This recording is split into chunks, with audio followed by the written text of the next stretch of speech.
Selamat pagi semuanya, saya Junita Putri Asyara Marpaung dengan NIM 2213000259. Di sini saya akan menjelaskan tentang algoritma a priori.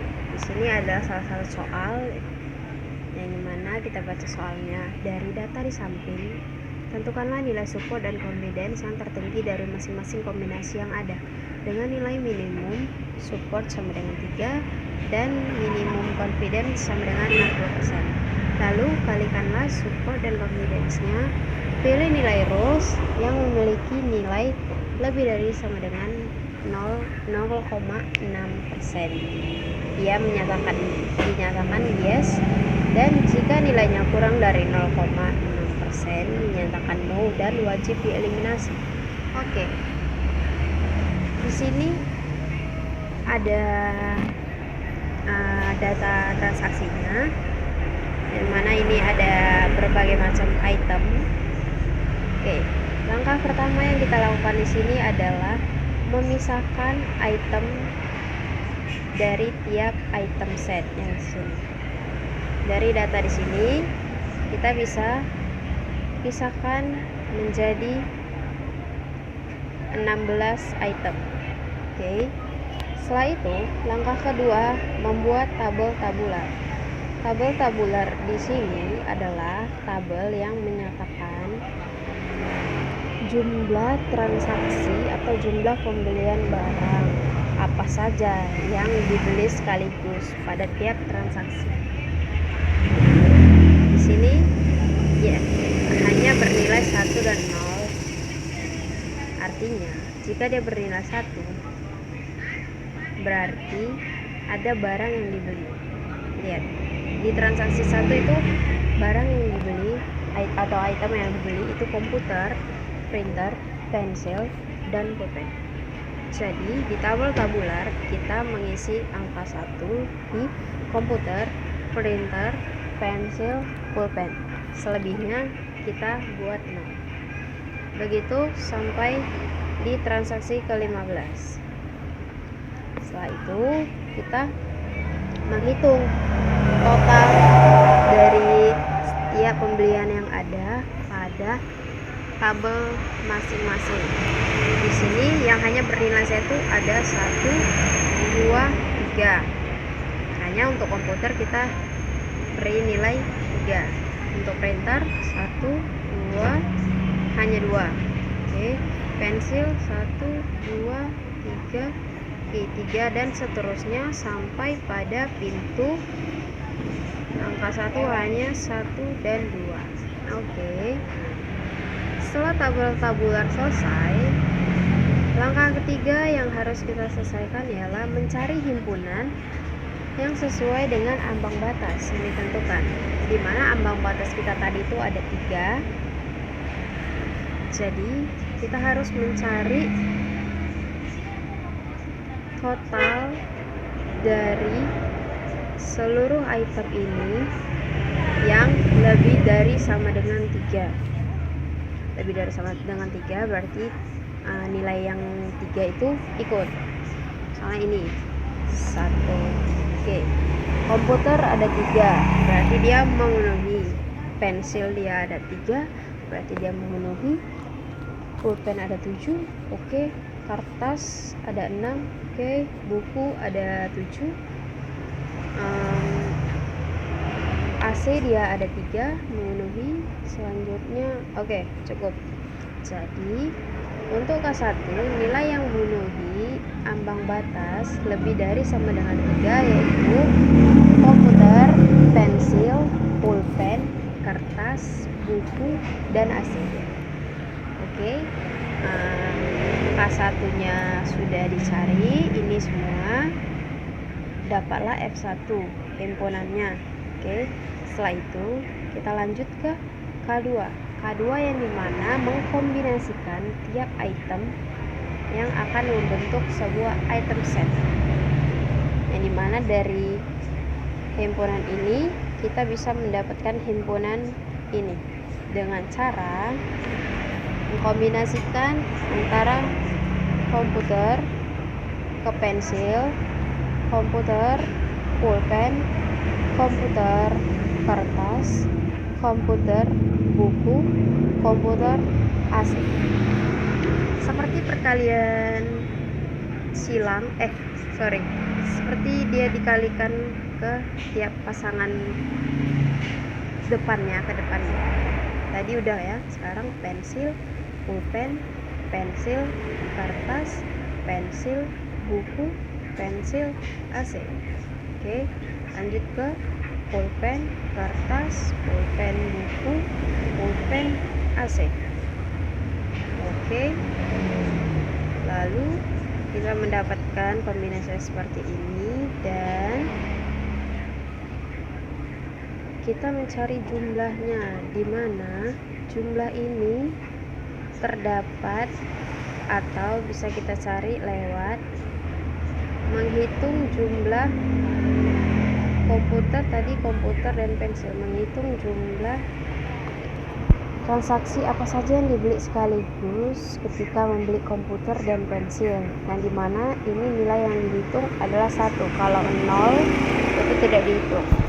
Kalau sama-sama 1 dia bernilai.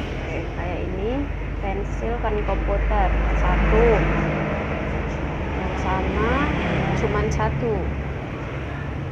Dapat ya, yang sama cuma 1. Komputer pulpen, komputer dan pulpen 1, komputer dan pulpen 2. Komputer dan pulpen 2. Begitu juga selanjutnya dicari yang sama. Untuk karena ambang batas kita tadi lebih dari sama dengan 3, menjadi yang bisa dimasukkan itu adalah kertas, buku, pulpen, buku, karena mereka lebih dari sama dengan 3. Jadi dari K2 yang kita susun bisa memperoleh F2, yang dimana F2 nya itu adalah himpunan pulpen buku dengan kertas buku. Lanjut kita ke K3, yang dimana cara yang K3 ini mengkombinasikan himpunan pada F2. Cara cepat yang bisa dilakukan untuk menentukan K3 ini adalah dengan OK dan OE, dimana jika O nya sama dia bisa menjadi OKE. Jadi jika letak O nya itu sama dia menjadi 1, jadi OKE. Kalau KE dan EY menjadi KEY, dimana kalau E di sebelah kiri terletak di belakang dan E di sebelah kanan terletak di depan, dia menjadi KEY. Selanjutnya kita itu menentukan nilai support dan confidence setiap item set, dimana nilai support rumusnya itu sama dengan jumlah item yang dibeli sekaligus per jumlah seluruh transaksi dikali 100%, dan jumlah confidence dan nilai confidence adalah jumlah item yang dibeli sekaligus per jumlah nilai anteseden. Di mana di sini nilai anteseden itu merupakan nilai inputan dari item set. Maksudnya ialah seperti ini, pulpen dan buku. Nilai anteseden itu adalah nilai yang item di depan ini, yang paling depan ini, itulah dia anteseden. Sekarang karena tadi F2 nya kita dapat ini, dan untuk melanjutkan dan harusnya melanjutkan ke ketiga, tapi tidak ada rumus yang cocok kita pakai dari rumus ini untuk menentukan sini, jadi tidak ada hasilnya. Otomatis kita berhenti di K3 dan lanjut untuk ke F2 nya aja. Jadi hasil F2 itu ada pulpen, buku, kertas buku, ini mana kita langsung menghitung support dan confidence-nya. Tadi support itu jumlah item sekaligus per jumlah seluruh transaksi dikali 100%, mana jumlah item yang dibeli sekaligus pulpen dan buku itu ada 5.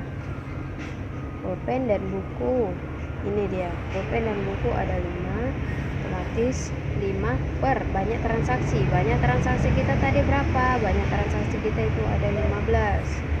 Oke, dikali 100% hasilnya 33,3%. Begitu juga untuk pulpen dan buku, sama. Kertas dan buku, sekarang kertas dan buku pembelian sekaligus itu ada 4 per banyak transaksi kita 15 dikali 100% 26,6. Buku dan kertas itu juga ada 4, 26,6%. Untuk nilai confidence, yang dimana jumlah item sekaligus yang dibeli sekaligus per nilai antecedent dikali 100%. Jumlah item yang dibeli sekaligus di buku dan pulpen itu adalah 5, dan nilai antecedent yang seperti yang tadi dibilang, nilai antecedent itu nilai yang pertama, nilai yang paling depan, yaitu nilai antecedent. Mana pulpen bisa kita lihat pada tabel kita. Pulpen, ini dia, pulpen hasilnya ada 7, makanya per 7. Oke, dikali 100%. Itu juga dengan buku dan pulpen, sama. Kertas dan buku pembelian sekaligus itu ada 4 per yang antecedennya itu kertas kita lihat ada 6, berarti 4 per 6 kali 100% 66,6%. Untuk nilai confidence, yang buku kertas itu pembelian sekaligus ada 4, dan yang menjadi nilai antecedent itu adalah buku, di mana buku totalnya itu ada di 7. Oke, berarti 4 per 7 dikali 100% sama dengan 57,1. Oke, karena di soal kita diminta untuk mengalihkan nilai support dan confidence, jadi kita kalikan ini dengan ini. Untuk pulpen buku hasilnya 0,3, untuk buku pulpen hasilnya 0,23, untuk kertas dan buku hasilnya 0,17, dan untuk buku kertas hasilnya 0,5. Dari perhitungan yang dilakukan, muncul hasil dari perkalian antara nilai support dan confidence, di mana tidak ada rules yang memenuhi nilai minimum lebih dari sama dengan 0,6, karena nilai yang paling besar itu hanya 0,23. Oke, sekian penjelasan dari algoritma a priori. Sekian, terima kasih, selamat pagi.